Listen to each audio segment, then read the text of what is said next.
Welcome to Delaware Healthcare Reality, a podcast presentation of the Medical Society of Delaware with Dr. Nicholas Biasotto. Dr. Biasotto is board certified in family medicine, and he has extensive experience and training in treating patients with addiction and substance abuse. Now, let's join Dr. Nick Biasotto for Delaware Healthcare Reality.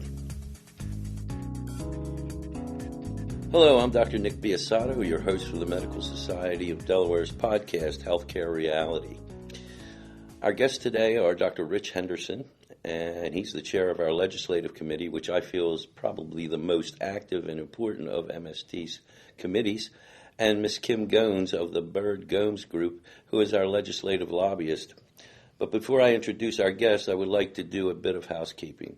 As you know, this is the 152 General Assembly of Delaware's legislative body in its second leg.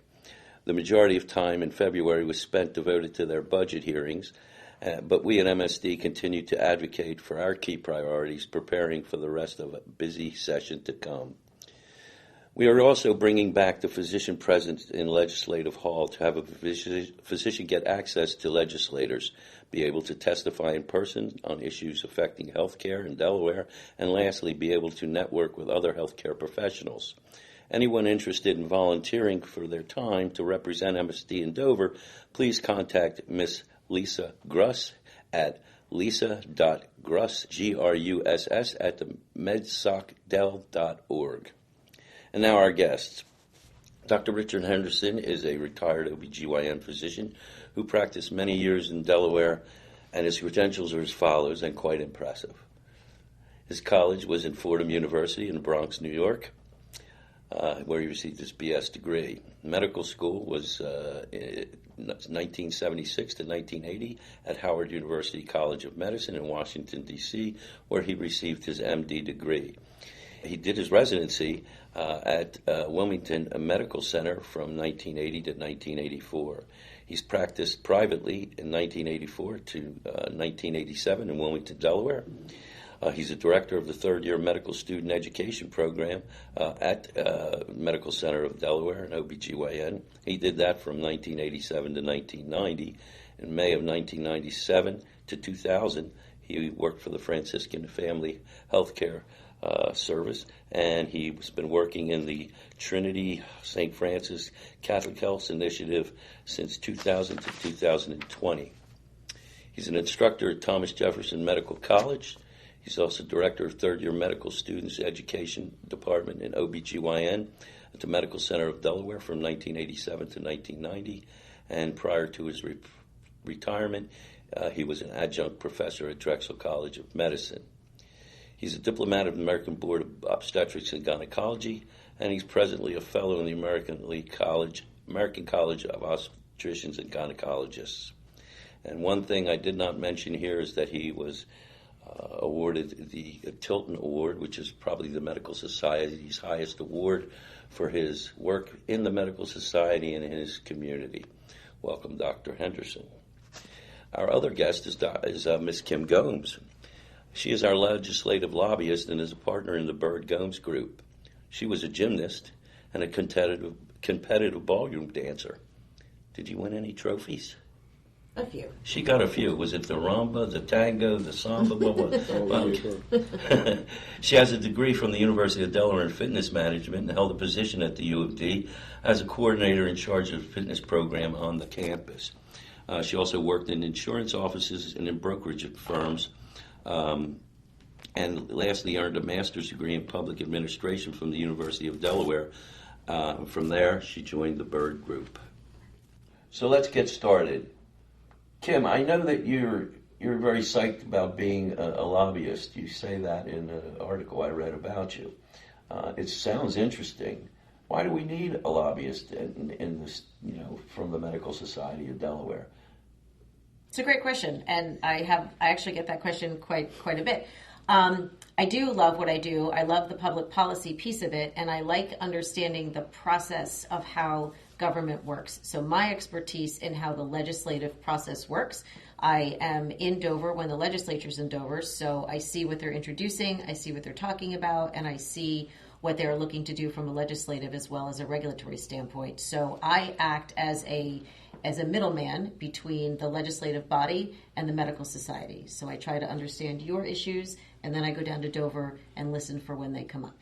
And Dr. Henderson, you see a definite value for a lobbyist in Dover, don't you? And why?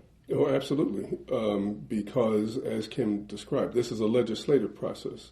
Legislation and legislative process is not part of what we train or learn about in medical school. Our focus is on our practices and on our patients, but increasingly decisions about how we're able to practice and are being made in legislative hall. Our goal is, as physicians, is to be able to focus on taking care of our patients, and if that means sometimes making sure that the legislators understand that their place is in legislative hall and not coming between our patients and our practices. But as physicians, we are trained and we are laser focused on what we need to do to take care of our patients and make our practices successful.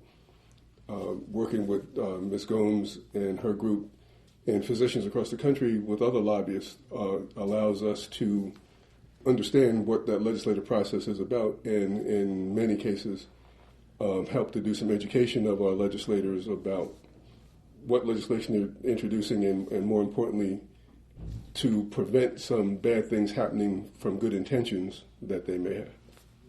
Thank you. Today we discussed legislative issues that affect physicians and patients of Delaware. The first bill I would like to discuss is one near and dear to my heart, and that is prior authorization reform, Senate Bill 10. Now, Dr. Henderson, can you discuss what this reform is all about? Well, Senate Bill 10 builds on previous legislation that was passed in 2016 with regards to prior authorization. That bill improved things a little, but there's still some work to be done, and so this reform bill that was introduced by Senator Townsend hopefully will cover some of those aspects that weren't covered in House Bill 381 from 2016. As you know, prior authorization is a process that, from the physician perspective, is burdensome. It is purportedly designed to protect patients from unnecessary procedures and reduce the cost of health care. We have no data that indicates that it does either. The process by which this occurs has been somewhat less transparent than we would prefer.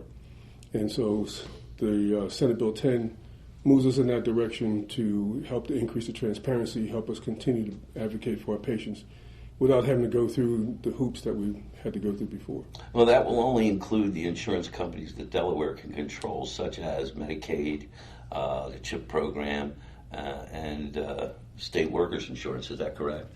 It can't affect, health, Highmark and things like that, right? For the self-insured, they may have a different avenue to do this. Okay.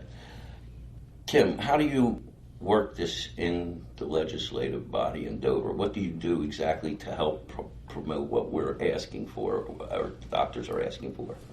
Generally speaking, when a piece of legislation comes our way, we look to the legislators that have an interest in these topics to begin with. So those that are going to be just as passionate or at least knowledgeable about whatever the issue is so that they can help move this forward in their particular caucus. Got it. Well, as you know, the CMS and AMA have been going back and forth over this issue for quite some time. But they've recently come up with some plan that they believe will save physicians $15 billion over 10 years. The cost of prior authorizations is very burdensome to a doctor's office. Our staff time is occupied during the day with trying to get prior authorizations for testing. My personal bias, and it has been since I was president in 2008, is we must eliminate prior authorizations. It's just burdensome. We've never gotten transparency. I've asked for that for years. Tell me how it's affected patients' quality of life, or has it saved money? Never got an answer from all the insurers that I've talked to over the years. It will include, this new process will include transparency as to why a request was denied, and still allow peer-to-peer to override the denial. It will embed this is something I'm curious about and see what goes on in this regard. It will embed the process into our EMRs. Now, how much is that going to cost us for software to put it into our EMRs, to have it right there, and then as we're seeing a patient say, I want an MRI, and why, blah, blah, blah. Supposedly it's going to be done, and they will give an interpretation or approve or disapprove of the process for urgent in 72 hours, for routine in 7 days. Well, the AMA said that's not good enough. They want to see for urgent that day and 72 hours for the non-urgent request.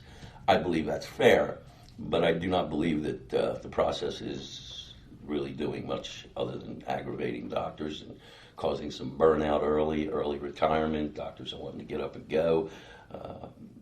So it's a bad process, but they want control.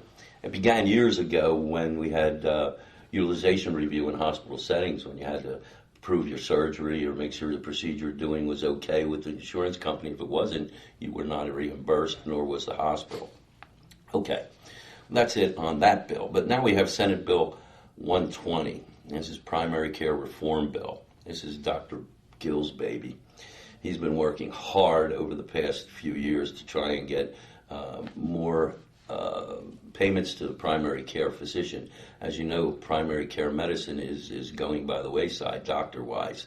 A lot of kids coming out of med school with a $300,000 debt from medical school. They are trying to figure out a specialty that will allow them to pay that bill off in a shorter period of time.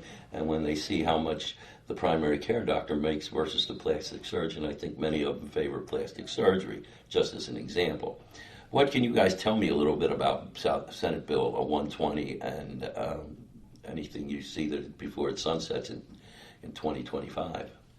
Well, Senate Bill 120 was, again, sponsored by Senator Townsend, and it passed 5 years ago, and the goal was to begin to reinvest in the primary care physician network here in Delaware, because as you said, primary care physicians, for various reasons, are retiring earlier and leaving large gaps in care for patients available. Mm-hmm. Either that or they're going to concierge medicine, which reduces their panel and still decreases access for patients. So the goal of that bill was to, over time, and this was based upon legislation that was passed in Rhode Island that was successful, where incremental increases in payments to primary care physicians would occur over time, getting them to a level where maintaining their office was not as much of a burden as it had been and currently is.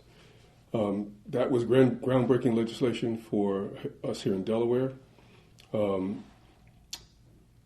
There was a lot that was not included in the actual language of the bill that was left to be put into regulation. And that's where the insurance companies were successful in significantly altering what the true intent of Senate Bill 120 was. Explain. What does that mean? The original language was that these investments in primary care would occur incrementally over time. There was no specific requirement that the primary care officers had to meet to do that, other than to show that they were in a transformative type practice and were actively practicing. One of the elements in the regulations that was introduced was that the insurance companies got to dictate by which primary care practices would be eligible for those increases based upon the number of patients that were attributed to them, with no clear explanation of how that attribution process occurs. They also may have altered the definition of what transforming a practice looks like to make additional requirements for either electronic verification or the metrics that often have to be met by primary care physicians in order to be reimbursed for the services they provide. And so that significantly altered the intent of 120 to the point that, from reports of our primary care colleagues, they have not seen the increases that were dictated by the legislation over time. As a result, many of them continue to struggle in their daily practices, and many are still on that, considering whether private practice is still viable for them versus concierge versus early retirement. So our first goal is to remove the sunset from 120. It will sunset in 2025. So that's the first goal. We've been in conversation with Senator Townsend and have, through our primary care subcommittee, which is chaired by Dr. Gill, submitted a list of recommendations to Senator Townsend that we think will help to strengthen 120 as it was, assuming we'll get the sunset removed and move forward from there. Okay. I will be bringing Dr. Gill in at a later podcast that discusses his Bill 120. Kim, how do you see this going down there? I mean, Townsend's big supporter for this. Is there any opposition to this? It's not that there's opposition to this. One of the issues, as evidenced even by the data that you'd find in the Office of Value-Based Healthcare, is that the world that this affects or that this can affect is really small. So it doesn't apply to state employees. It doesn't apply to Medicaid, Medicare. So you're looking at about 1% of the population. What does it apply to? Private health insurance. Private? So, it doesn't apply to ERISA. It doesn't apply to government-backed insurance. So if you want to get the state employees involved, now you're looking at a bigger world to affect, and you actually maybe could affect the numbers a little bit differently. So why can't we get to that? Go ahead. When 120 was in its conceptual stage, it would have included all of those groups that Kim just mentioned. However, we were advised that was going to be a huge lift and was unlikely to get anything passed at that particular time. So Medicaid and the state employees were intentionally not included in that bill with the plan to introduce them at a later time. ERISA is ERISA. We have no control over how the protection that those folks have. So the state employees' health benefit plan and Medicaid were not in the original bill because we were advised that to get this process started, addressing the primary care issue, 120 was the best at that time. So we get that 1%, and then we're going to hope to move on and get a higher number of people. If things had worked out the way we hoped or planned that they would, being the optimist that we are, we hope that the private insurers that are covered by ERISA and not required to participate in this would come along because it's the right thing to do. Understandable. It's a shame that they don't see the problem. Our government, state and federal, does not see the problem that exists. My opinion is that primary care is a foundation of medicine from which I will refer to my OBGYN doctor or my neurosurgeon or my plastic surgeon or whatever. A person who does not have that foundation could say, oh, I'm having chest pain, I want to go see a cardiologist, when it has nothing to do with the heart, where the primary care physician can distinguish between the two and make an applicable referral if needed, and most of the times it may not be. And if I may, one of the other important things about 120 and the importance of primary care, as you mentioned, with a robust primary care physician network, healthcare costs overall go down would decrease by a certain percentage. Rather than folks using the emergency room for their good point. Initial care if they had access to their primary care physician in the numbers that are needed. A lot of those things, a lot of the healthcare expense related to what happens outside of that office would go away or be significantly reduced. With that, we're going to slide into our next subject, which is educational transparency. At this time, a certified nurse practitioner who in some states can just finish her degree or his degree and hang a shingle, and that's it. In our state, we lobbied against allowing that to happen without 400 hours of further education and a certification by a doctor that they're ready to hang their shingle by themselves. Who would want to do that anyway? Because the cost of run a practice is outlandish, so why would they want to do that? I don't know.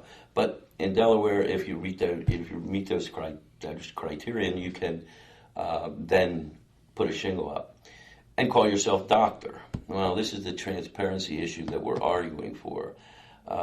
We go to medical school, and generally our education is 26,000 hours before I can hang a shingle. And nurse practitioners is 5,600 hours, and maybe 400 more if they have to follow our rules in Delaware before they can hang a shingle. So they can hang a shingle and call themselves doctors, but we want this bill to be very specific to say that if you have a medical degree, a DO or an MD degree, you can call yourself doctor. If you have a nurse practitioner, you have to give information to the patient that you are truly not a physician. You have a doctoral degree maybe, but you're not a physician. What do you think, guys? It's something that we have been interested in for a long time.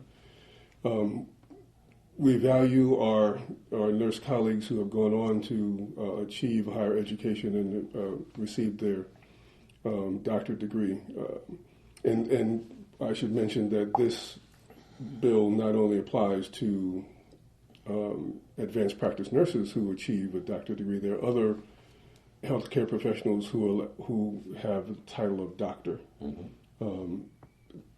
There's a saying that goes that all physicians are doctors, but not all doctors are physicians. Mm-hmm. And so what this bill does, there's already legislation that defines who can use the term doctor. What we hope to do, and can make it come a little bit more, is to make that more clear. And as you indicated, in the clinical setting and in advertising, mm-hmm.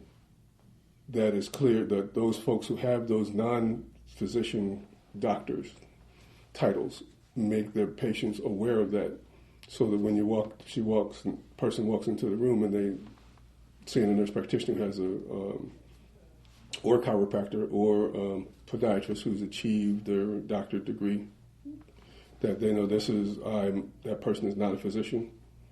And in the advertising that they do, that there's make it as clear as possible that is the case also. Because some of the advertising may lead the public to believe that they're seeing a physician, and they won't know they're not seeing a physician until they get to the door. Mm-hmm. Mm-hmm. How's it going down there with this issue? Kim? So it's a challenge. Mm-hmm. It has been a challenge. We're a little bit ahead of the curve in that we already have language in our statute, as Dr. Henderson said, that specifies who can call themselves a physician. The issue is I think a public education issue, and if you are in the healthcare field, generally speaking, you're aware of different designations. But if you are not, and you see that term doctor, generally speaking, people still assume that it's a physician.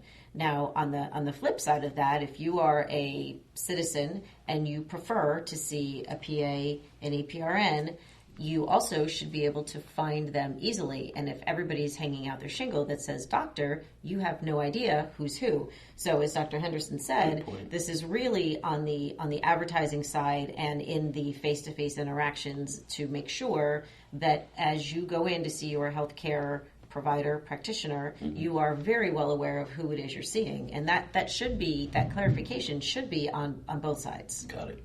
Dr. Henderson? And I would add that some of this is being driven by the physician shortage that currently exists and is getting worse, and the attempt by our legislators to make sure that their constituents, who are our patients, have access.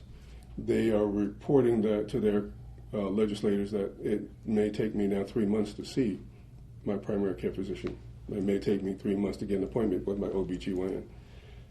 This is an opportunity, they see this as an opportunity to fill some of that space and increase access. But the issue, and we agree that there's a need for more access, but it should be to make sure that the patients and their constituents are seeing the person that they believe. They're seeing that person is a physician. And as Kim said, if my patient wants to transfer to a nurse practitioner, I'm happy for them if that's what makes them happy. But they know that that person is not a physician, and that if there's some other issues, then referral to a physician will probably need to occur. Okay. You don't know how many patients I may see coming to my office for the first time saying that their doctor has 5 or 6 extenders, like nurse practitioners or physician assistants, and they've yet to see the doctor.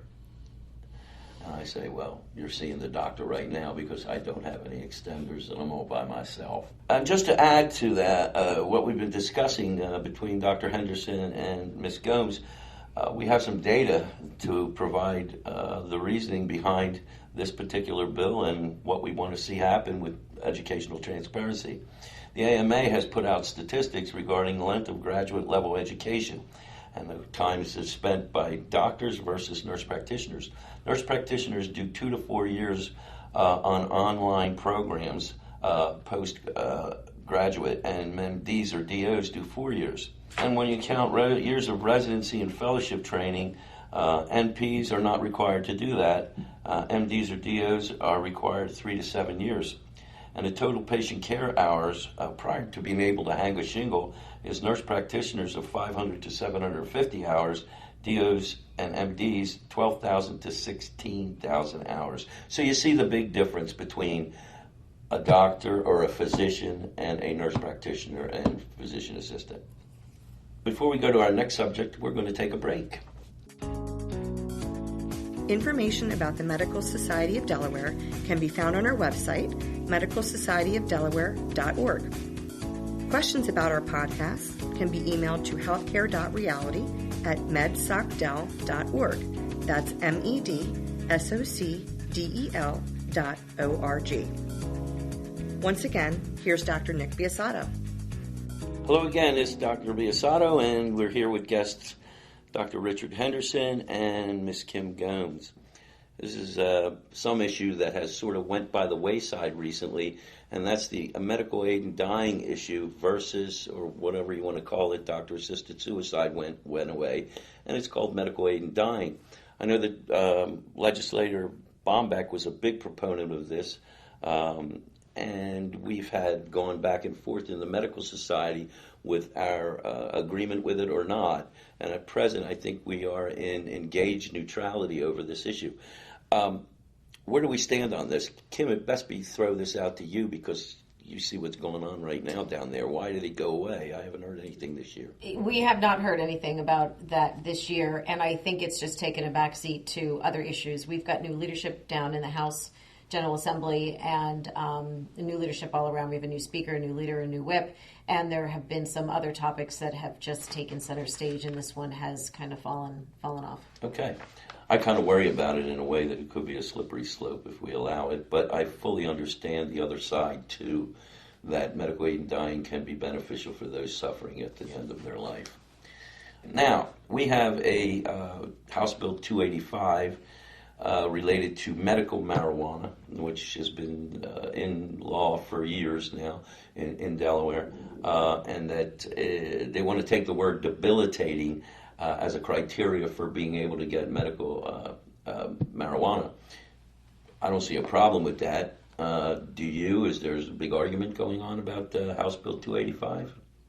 From the physician perspective, allowing patients to self-certify that they're eligible for medical marijuana is an interesting proposition because the patient may have not as clear an understanding of what medical marijuana is supposed to do and what other conditions they have where it may not be applicable that may get them into trouble. So that component of it is a little bit concerning. I can understand that, but how about some of the criteria that a physician can sign off on as being debilitating? Not all are debilitating, but some are, quite oppressive to the patient. So, having them sign off to medical marijuana is okay. But I don't see them signing on their own volition. I mean, that would make sense. Even though now we have recreational marijuana being approved. That has been approved and passed. The governor didn't sign it. I think that the rule is if he doesn't sign the House and Senate bill that they've approved in 10 days. It's law. Is that true? That's correct. All right, so it is law now, and they're gearing up to set up dispensaries in the state for the use of. We can get into this forever about the pros and cons of having this, but I didn't want to touch on that issue too much. We'll be here too long, and my editor will be really crazy with it. Well, I'll give you just the practical nature of this bill. So the medicinal facilities spent a lot of time, energy, money. There's a huge regulatory process around those facilities. And when recreational came online, this bill is a way to keep the medical facilities relevant so that their return on investment is still somewhat sound with recreational coming on. So part of it is a way to just keep them whole.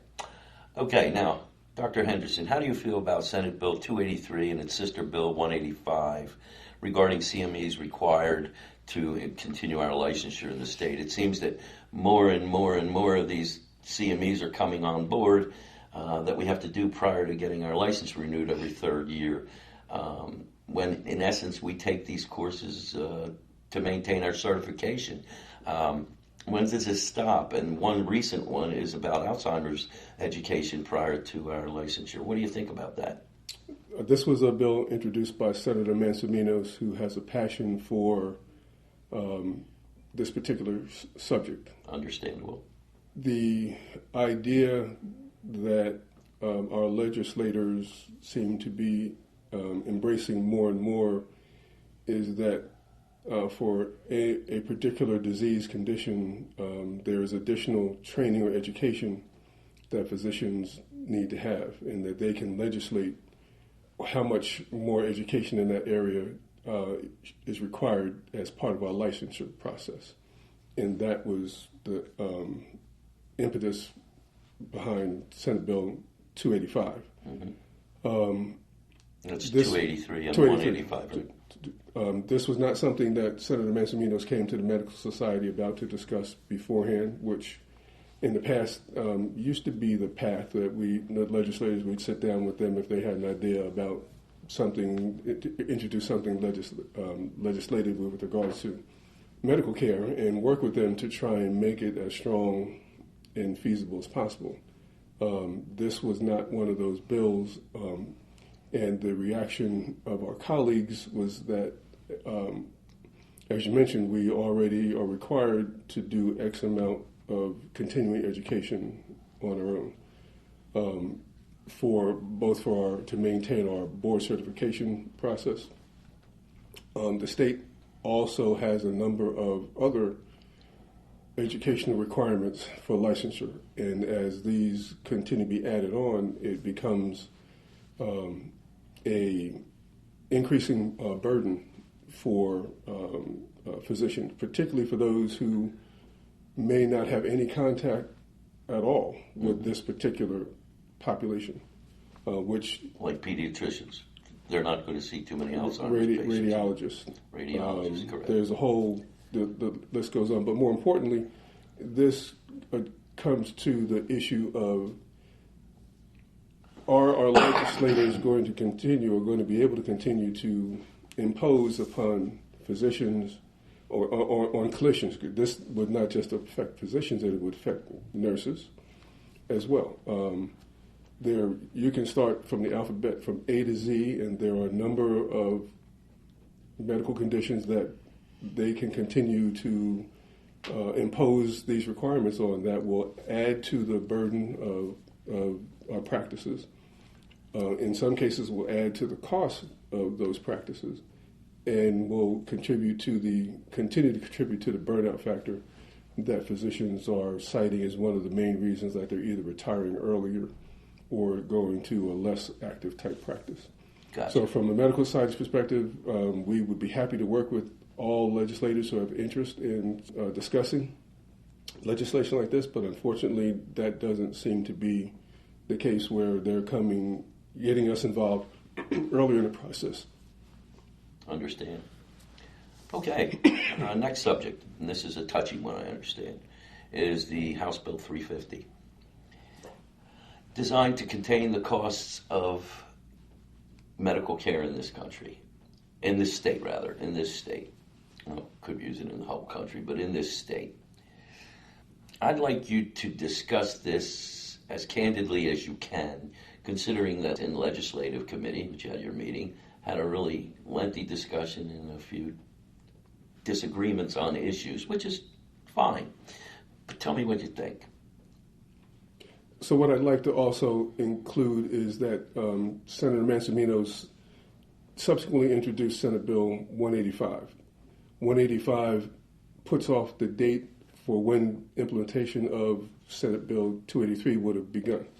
We met with Senator Mansuminos. He heard from quite a few of our colleagues about how upset they were about this, and he was very interested in meeting with us to work towards a solution that would be more acceptable, and that's where Senate Bill 185 comes in. It delays the implementation of the requirement for the CMEs. In our meetings with him, he has also agreed to not make this a continuous requirement in 283. It would have been every licensure cycle, which is every 2 years. He's agreed to make it a one-time requirement. The CMEs will not go away, but instead of being 3 hours or 1 hour, it's 2 hours. Okay.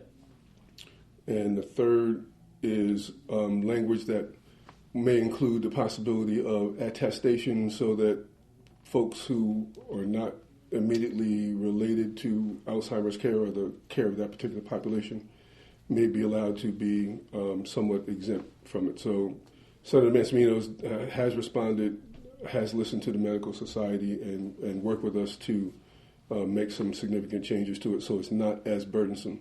Very good. Thank you. All right, let's move on to the next subject I'd like to talk about, and that's two bills, Senate Bill 13 and House Bill 350. The first bill, Senate Bill 13, was introduced by Senator Bride, and it would place a tax on some healthcare providers to generate $100 million in medical funding, I guess here in the state. What providers will be taxed? Has anyone discussed that? As far as we know, this is directed at the hospital systems. Okay. We're not clear, from the medical society's perspective, we're not clear if it includes physicians yet, but that is hopefully not a concern. Physicians are also in joint ventures with hospitals. We're not sure where that stands as well. Mm-hmm. But for the funding, that's going to be the intent of increasing the funding by the mechanism described in the bill. We have no issue with. Well, Kim, I think you should help to put the brakes on down there regarding healthcare providers like myself. I do not want any more burden of monies, taxes, or anything else. Well, I can tell you the intention is for the large healthcare let's make sure that intention is papered. Right, well, and much like happens in legislation, you have to go in and read all of the language and see if somebody is inadvertently grabbed in that, which we will do, and make sure Thank that you very, very much. The way, see, that's a good thing. It goes the way of the intention. Isn't it a good thing to have a lobbyist? Okay. Now, House Bill 350. This is controversial. It's raising some hairs on the back of everybody's neck when you hear about it. And I know you've discussed this recently in some of your legislative committee meetings. And this is a bill that would create a hospital cost review board. And it's co-sponsored by Senator Townsend. And it would create a board that would make sure any changes in hospital budgets align with Delaware's health spending benchmarks. He said we rank, as the bill says, we rank 17 in the nation for healthcare spending, yet our outcomes aren't that very good. I guess that goes along with how much we spend in the country in our healthcare outcomes aren't very good. Even though in the Delaware Today online, it's Senator Townsend says right now Delaware is in the top 5 states in terms of healthcare costs, and in the bottom half when it comes to healthcare results. Now, where is the problem lie? Does the problem lie with doctors on this, outside the hospital system saying, it sounds like a reasonable thing, let's lower the cost through taking away from the monies that some of the hospital systems run? Or is the hospital system in agreement with all this? Dr. Henderson? I think it'd be fair to say that the hospital systems are not in favor of 350 as Surprise. written. From the physician perspective, from the medical side's perspective, the Government Affairs Committee had a robust discussion about this bill at a recent meeting, and our recommendation to the Executive Board is that Medical Society remain neutral on this because there seems to be quite a bit more politics involved in this, but we're concerned about where the physicians fall in this, particularly our employed colleagues, Right. or employed by the hospital system. So the Government Affairs Committees had, as I said, had a robust discussion about this, and there was quite a bit of discussion about it. Our recommendation to the Executive Board will be that the Medical Society remain neutral. The Executive Board will meet in May, and that's when the final decision about what the position the Medical Society takes. If you're worried about the employed physicians in the hospital, can't something be put in that bill that protects them from such measures? Because we do know the hospital systems make quite a bit of money on, from at the statistics and reading about it. I mean, they get 250% of Medicare reimbursement rates for whatever is done in the hospital. I hate to say this, and I'm going to say it anyway, but if I was to send somebody for an MRI of the brain at one of our hospital systems, it would be like $2,300. If I send them down the street to imaging, it would be $850. So why is it different? As physicians, I don't think we can answer those questions, and I think the health economics folks that they're going to have required to bring in to do this will be important in developing those answers. But I can tell you one of the other concerns about 350 is that the makeup of the 5-member board that the legislation proposes is a little bit of a concern. Will those individuals have a background in medicine or medical economics to understand how this works and how the decisions they make with regards to budgeting, if they're going to take over the budgeting for hospitals, what impact that has on both the employed physicians, and employed physicians are just like any other employees to the hospital as far as I know. So whether they will look at that budget, part of their budget, and say we need to reduce it here, reduce it there, those are things that are well beyond my pay grade, and we wonder or are concerned that at what level of understanding will this 5-member board have around those same issues. Gotcha. And so we've taken a neutral issue on this subject. The recommendation from the Government Affairs Committee to the Executive Board is for the Medical Society to remain neutral at this time and cannot support the bill as written. All right, several other resolutions have been put up by the medical societies, one on obesity, and I think my last podcast was with Dr. Shalini Shaw regarding obesity, which I think is a great resolution that she has. I don't think you've done much to promote that at this point, but it's coming. And the other one is gun control. That's Senate Senate Bill 1 and 2. Some substitute 1 for Senate Bill 2. Okay, tell me about it. This bill focuses on handguns here in the state of Delaware and the ability to purchase them. It is modeled after legislation that was introduced and passed in Maryland. I can't remember, I don't know if it was passed. I think it was passed and then it was challenged in Maryland for obvious reasons. But it requires that a permit to the individual have a permit to purchase a gun. It also puts some requirements on the makers and distributors of handguns in the state, all of which are in an effort to reduce the number of guns available or involved in gun-related violence here in the state. I think the statistics indicate that handguns are the predominant weapon used in these deadly incidents, and this bill is attempting to address that issue.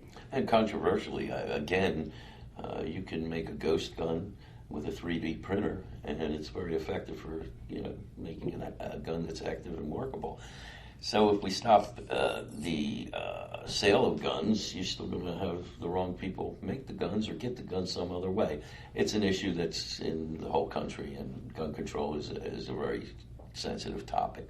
Now, I'd like to ask you guys in finishing up here, anything else you want to bring up? Any other bills or discussions in the legal aspects you want to bring up? Nothing specific.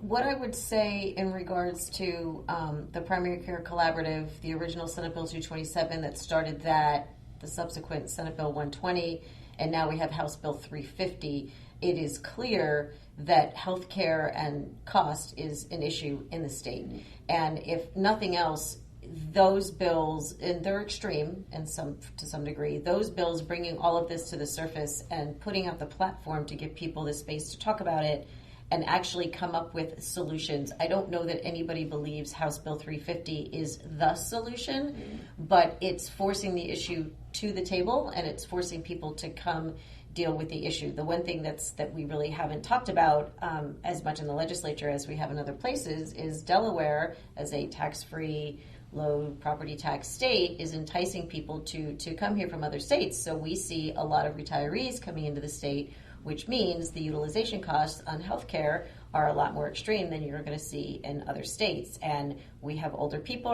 you're going to have sicker people, and you have to factor that into the equation when you're talking about healthcare in general. The other thing I would say, and this might go to your question from earlier with Senator Manzavinos on the Alzheimer's bill, anytime you try to legislate medicine, you are going to be wading into really, really murky waters because it is very difficult to do so. And Correct. To try to put something in the statute that can live and breathe as technology and other federal or state associations grow or come into fruition. So I think that generally speaking, the legislators have to be really careful, and I would say that the Medical Society stands ready to be a resource and certainly a place to convene those conversations for any healthcare topic that anybody wants to talk about.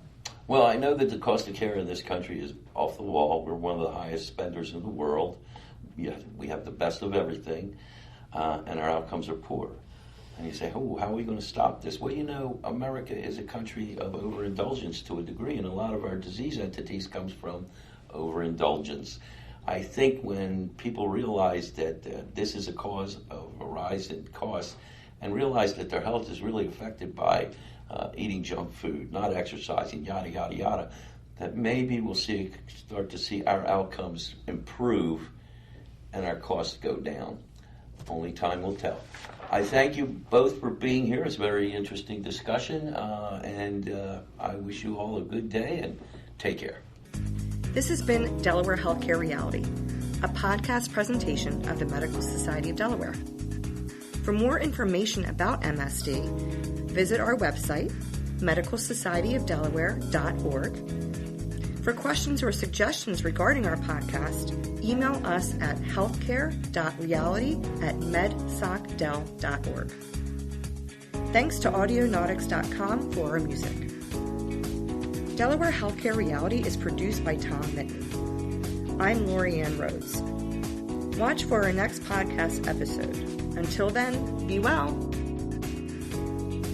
The Medical Society of Delaware, MSD, is providing this podcast for informational purposes only. It provides neither medical, legal, nor any other professional advice. The views, thoughts, and opinions expressed by the hosts or any guests are their own and do not reflect the views or policies of MSD. Unless specifically stated, reference to any specific product, service, or entity does not constitute an endorsement or recommendation by MSD. Reliance on the information provided in this podcast is exclusively at the risk of the listener. MSD expressly disclaims any and all liability or responsibility for any direct, indirect, incidental, or other damages arising out of any individual's use of, reference to, or reliance on this podcast or the information presented in this podcast.